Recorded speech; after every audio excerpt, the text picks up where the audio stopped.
Alright, you guys, that Neon Channel here again with another how-to. Figure we got the card up doing the strut. We'll do a how to change the struts on your Dodge Neon. First thing you're gonna want to do is jack your car up, put it on a jack stand, and remove the front wheel. We've had the front wheel off already because, again, this is a project car. And this is an easy job. Out of all the cars I've ever worked on, this is the easiest struts to ever change.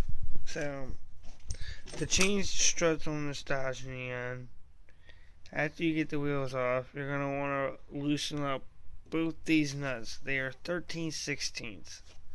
You want to loosen them both up. You can actually remove the nut completely. Then you want to come upstairs and remove these three 13 millimeters. Move all three of those. Come back down here.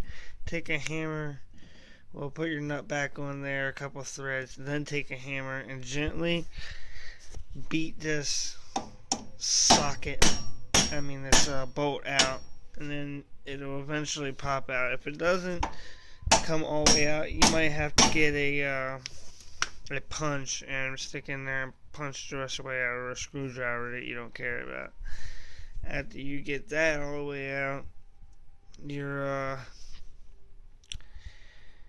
get them both out, the strut will just fall completely out, and then your strut's out. And that's how you remove the strut in your Dodge Neon. Now, if you're going to remove the spring and keep the spring, or you're going to change your springs to some lowering springs,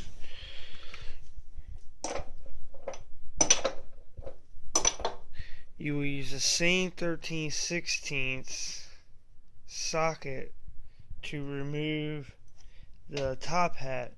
Now, if it doesn't work, don't pull a Hacker Garage and take a pair of vice grips to the strut, because that's how you destroy a good strut and make it leak. That's why all this stuff balances. There's a proper tool for the proper job. There's this thing called a pass-through tool. Craftsman makes it, Husky makes it. I'm pretty sure Harbor Freight even has it. You're going to want to take that 13/16 pass-through wrench, put it on there with a nut driver. I'm pretty sure it's a 10 millimeter,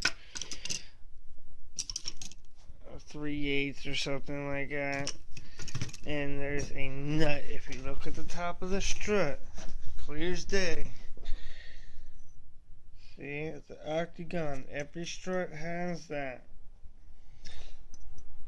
We'll just put a 1/4-inch drive ratchet, 10 millimeter, put right on top of there, and it will not move. Or even regular 10 millimeter. Look, I knew my 10 millimeter would work. Where is it at? Give me 1 minute, I'll find my 10 millimeter. See, perfect. 10 millimeter works just fine on there. That way you keep your strut. When you put your new lowering springs on there, you ain't pissed off because your car bounces a shit ton. Well, after you get that top hat off, just be careful. Rent a spring depressor from Advanced Auto Parts. It's free.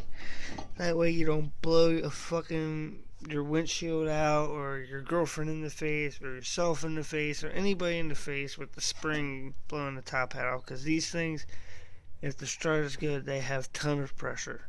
I'm telling you that from experience. We scratched the 01 Neon, the green car that y'all like so much. Yeah, we scratched her windshield with her top hat, putting lowering springs on her car when we first got it. So, seriously, be careful. Don't pull a Hacker Garage on me. But after you do that, it's the same process to put it back in. But first, put the top hat on, bolt it down.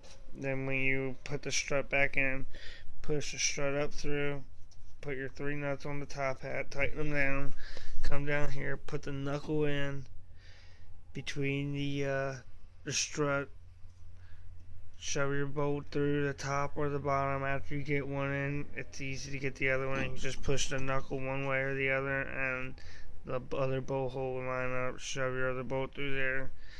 Generally smack it with a hammer a couple times. You'll get your bolt back in there, put your nuts on there. After your nuts are on there, you're done. That's how you change your strut or your lowering springs on a 95 to 05 Dodge Neon. Remember to like, comment, subscribe to that Neon channel. Thanks for watching. Share. Check out my other videos. Peace.